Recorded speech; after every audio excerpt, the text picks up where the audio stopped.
ಮಾದಕ ವಸ್ತುಗಳ ವಿರುದ್ಧ ಬೆಂಗಳೂರು ಪೊಲೀಸರ ಅತಿದೊಡ್ಡ ರಣಬೇಟೆ. ಸೂರ್ಯವಂಶಿ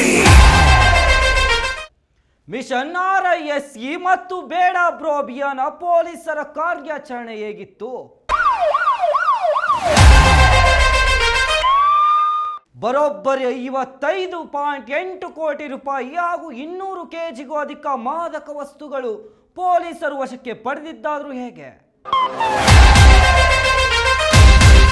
ವಿದ್ಯಾರ್ಥಿಗಳಿಗೆ ಮತ್ತು ಸ್ಥಳೀಯರಿಗೆ ಮಾದಕ ವಸ್ತುಗಳು ಮಾರಾಟ ಮಾಡ್ತಾ ಇದ್ದ ಆರೋಪಿಗಳಾದ್ರೂ ಯಾರು? ದೆಹಲಿಯಿಂದ ಬಂದ ಆ ಇಬ್ಬರು ಆರೋಪಿಗಳು ಯಾವ ಕಡೆ ಮಾದಕ ವಸ್ತು ಮಾರಾಟ ಮಾಡಿದ್ರು? ಬೆಂಗಳೂರು ಪೊಲೀಸರ ಈ ಮೆಗಾ ಆಪರೇಷನ್ ಯಾವ ರೀತಿ ಇತ್ತು? ಈ ಆಪರೇಷನ್ಗೆ ಡ್ರಗ್ಸ್ ಜಾಲವೇ ಬೆಚ್ಚಿ ಬಿದ್ದಿದ್ದಾದ್ರೂ ಹೇಗೆ? ಇದೇ ಹೊತ್ತಿನ ವಿಶೇಷ ಕ್ರೈಮ್ ಟಾಕ್. ಬೆಂಗಳೂರು ನಗರದಲ್ಲಿ ಮಾದಕ ವಸ್ತುಗಳ ವಿರುದ್ಧ ಪೊಲೀಸರ ಮೆಗಾ ಆಪರೇಷನ್ ನಡೆದಿದೆ. ಮಿಷನ್ RISE ಹಾಗೂ ಬೇಡ ಬ್ರೋ ಅಭಿಯಾನದಡಿ ಬರೋಬ್ಬರಿ 55.8 ಕೋಟಿ ರೂಪಾಯಿ ಮೌಲ್ಯದ 200 ಕೆಜಿಗೂ ಅಧಿಕ ಮಾದಕ ವಸ್ತುಗಳನ್ನು ಪೊಲೀಸರು ವಶಕ್ಕೆ ಪಡೆದಿದ್ದಾರೆ. ಸಿಸಿಬಿ ಸೇರಿದಂತೆ ಒಟ್ಟು 16 ಪೊಲೀಸ್ ಯೂನಿಟ್ಗಳಿಂದ ನಡೆದ ಕಾರ್ಯಾಚರಣೆಯಲ್ಲಿ 8 ವಿದೇಶಿಯರು ಹಾಗೂ 21 ಮಂದಿ ಅನ್ಯ ರಾಜ್ಯದವರು ಸೇರಿದಂತೆ ಒಟ್ಟು 39 ಆರೋಪಿಗಳನ್ನು ಬಂಧಿಸಲಾಗಿದೆ. ಅಮೃತಹಳ್ಳಿ, ಗಿರಿನಗರ, KIA, ಯಶವಂತಪುರ, ಯಲಹಂಕ, ಹೆಬ್ಬಾಳ, ನಂದಿನಿ ಲೇಔಟ್ ಸೇರಿದಂತೆ ನಗರದ ಹಲವು ಪ್ರದೇಶಗಳಲ್ಲಿ ಪೊಲೀಸರ ಕಾರ್ಯಾಚರಣೆ ನಡೆದಿದೆ.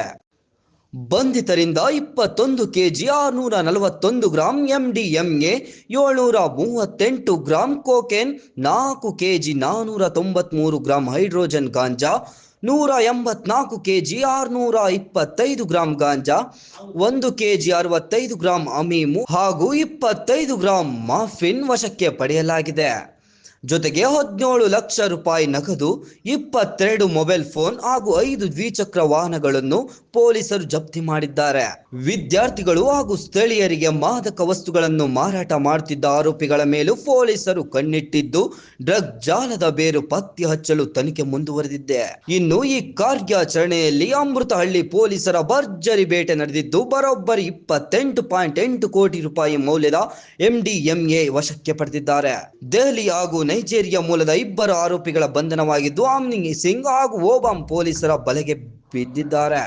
ದೆಹಲಿಯಲ್ಲಿ ಮಾದಕ ವಸ್ತು ತಯಾರಿ ಬೆಂಗಳೂರಿಗೆ ತಂದು ಮಾರಾಟ ಮಾಡುತ್ತಿದ್ದ ಬಗ್ಗೆ ಪೊಲೀಸರಿಗೆ ಮಾಹಿತಿ ಲಭ್ಯವಾಗಿತ್ತು.